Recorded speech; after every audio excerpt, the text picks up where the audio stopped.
at sa mga objects, at sa mga bata, pero sa atin, hindi natin nababantayan yung ating mga sarili. So, kailangan ay iwasan din mo natin o kaya maging tayong child-friendly. Agree kayo po doon? Agree? Child-friendly ang teacher? Agree? Yes. Agree kayo man? Ay, ako friendly. Kasi alam ko chocolates. Okay, so principles, siguro, nabasa niyo ba ito nung sila sa GC? Sino pong nakabasa nung nag-send sa GC? Thank you for your honesty. Amen. Praise the Lord. So, basahin po natin kasi kung paano natin malalaman na child-friendly teacher tayo kung hindi tayo. First step is to know what we should be doing. Diba? Para sa buhay, paano mo alam ang silya ng TV kung walang manual. So, para ma-ensure natin, tayo na mismo ang pusang nagbabasa ng child protection policy natin. Para sa ngayon, pag may kaso, alam natin paano i-handle o kaya alam natin paano i-resolve. So, ito yung mga steps. Basahin po natin, mabilisan.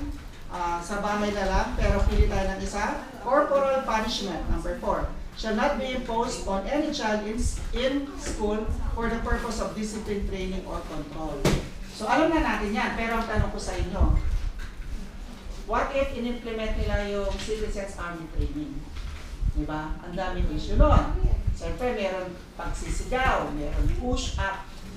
Kaya ang hirap ma-approve yun kasi meron tayong batas na umiiral na bawal yung corporal punishment.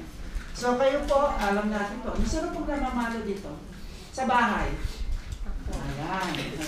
Hindi na kaya lali yan. Yung baburugan ka rin anak. So yan. Pero dito sa school, ang daming bawal. Kung papansinin niyo po dito, if you browse through it, ito yung mga representative. Let's go here. Kaulit siya. Okay, punta natin sa isang violation. Ito, we all have legal basis that order number 40, series of 2012. At lahat ng laman pala nito, mga teachers, ay back up sa atin Philippine Constitution 1987 at mga anong tawag doon, Child Protection Law at yung isa pa, Civil Code ng Pilipinas. So kung gusto nyo lang ma-reference, halimbawa may mga issues na na-encounter nyo at sasabihin ng mga parents ay na-invento nyo yan, meron po kami reference dyan may bibigay sa inyo. So everything, every content, every words that came from this manual or this what you call policy came from existing laws. So hindi siya na-invento ni Sir Bob, ni Ma'am Duwin o ni Ma'am Cerces, na back up sila sa kanilang pag-contribute sa policy na to, naka-back up sila sa mga legal or batas nila. Okay, ito, the next page would only define this part of the policy. Napansin nyo, bakit may ganito? Sa mga policy, sa mga law, kung search sa law, o kaya sa mga manual, bakit may mga ganitong definition of terms? Ito. Dapat tanggalin na to kasi alam mo naman yung meaning ng personnel, tama? Alam mo yung school year. Pero bakit nilalagay pilit sa mga manual? Who has any idea? Parents, ano na, ibig sabihin ng parents. At pag gumagawa tayo ng mga research sa mga bata, meron din mga glossary, mga words. So what's that for? Pagkatin po. Para summary na rin, hindi ko nang babasahin. Any volunteer?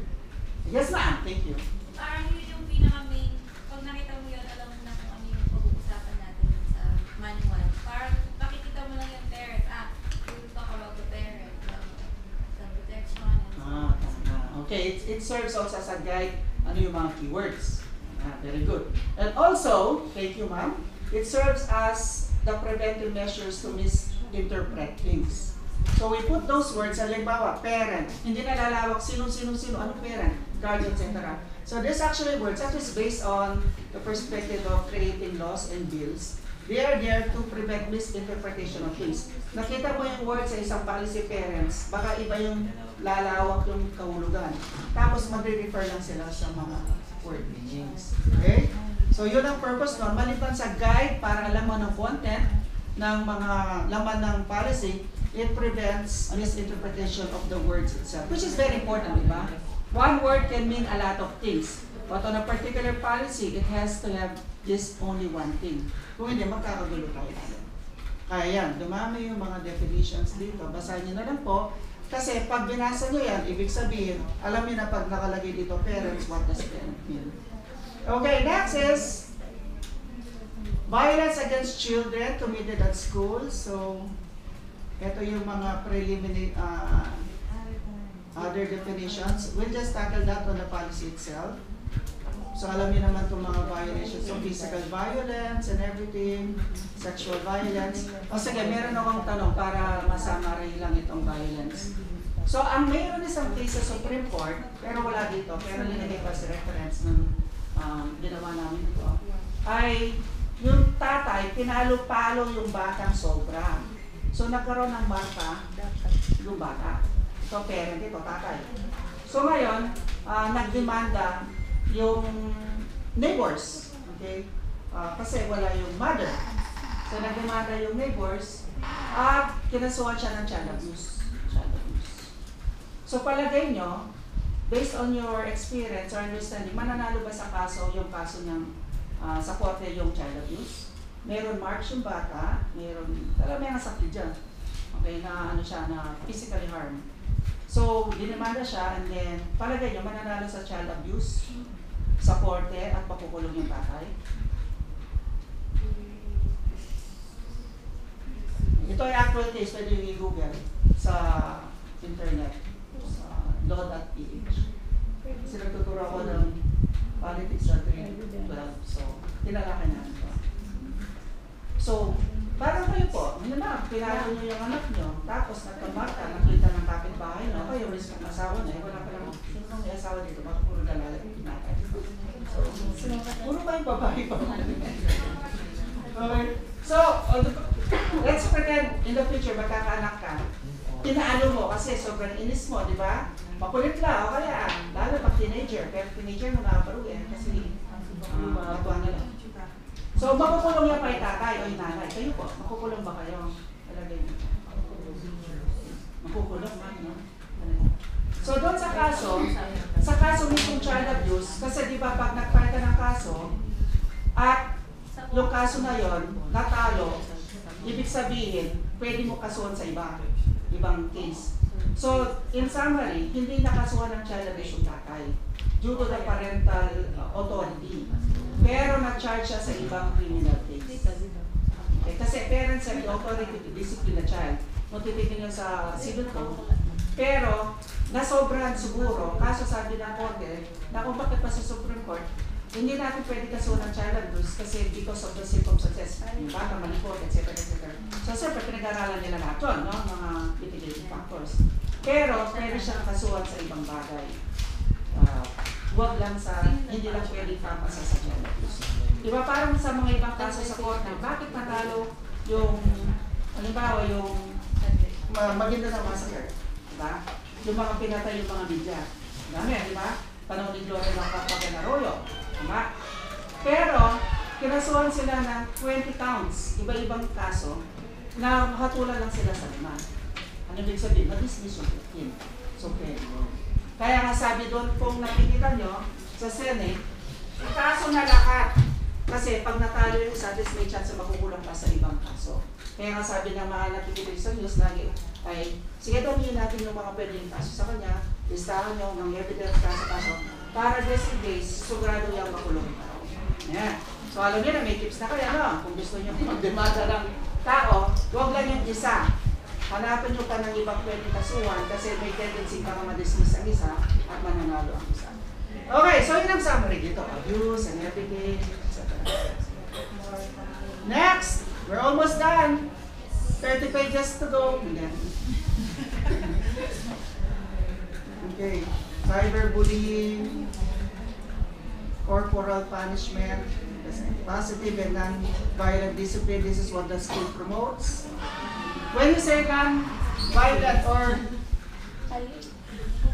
positive or non-violent discipline, paano nyo gagawin ito? Pag nakikita ko ang mga estudyante nyo, mga kaguro, ang cute-cute nila, no?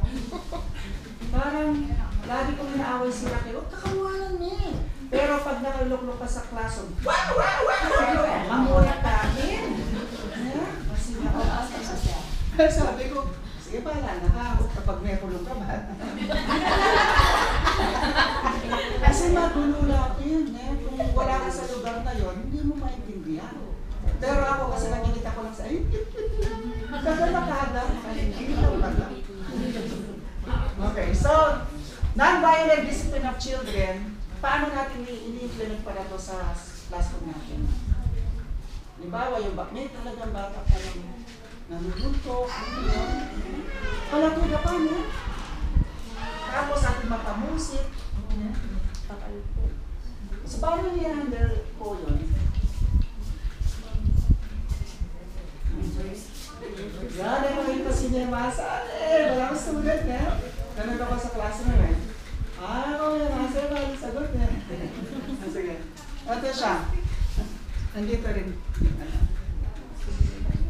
Okay, let's read it. Proactive approach in teaching that helps children develop appropriate thinking and behavior in short and long term and foster self-discipline. So, isa sa mga bagay, self-discipline. So, tinuturuan na parang gawin ko lang example kasi lagi kong nagtatambay sa room niya. Sabi niya, busy ang magulang nyo.